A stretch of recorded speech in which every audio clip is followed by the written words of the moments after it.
Assalamu alaikum. My name is Abdul Momin and I'm a registered dietitian nutritionist and a public health professional. Right, so today we are going to talk about a very interesting fad diet which is called the no dairy foods diet. And as the name implies, the no dairy foods diet means that in this particular diet you stay away from consumption of milk or any of the milk products. And this diet is based on the vague principle that when you consume milk or milk products, because these are high in saturated fats, these are not good for your health, and milk products also cause bloating. So bloating is not a comfortable sensation, definitely. So for this particular issue, they ask you to stay away from all the dairy products.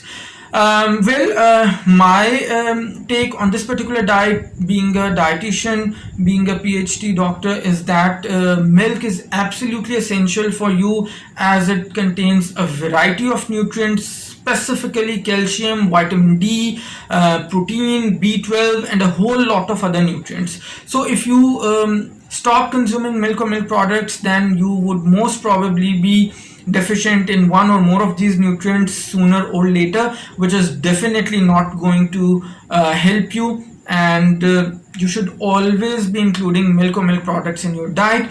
And in fact, it is recommended that you should be consuming at least 3 cups or equivalent of milk or yogurt on daily basis, because approximately 300 milligrams of calcium are provided by consumption of 1 cup of milk or equivalent amount of yogurt, and the average daily requirements of an adult man or woman is 1000 milligrams of calcium. So if you consume 3 cups of milk or yogurt on daily basis, then you approximately are able to fulfill the requirements of calcium on daily basis. And then again, if you are devoid of calcium or vitamin D, then you develop whole lot of problems, including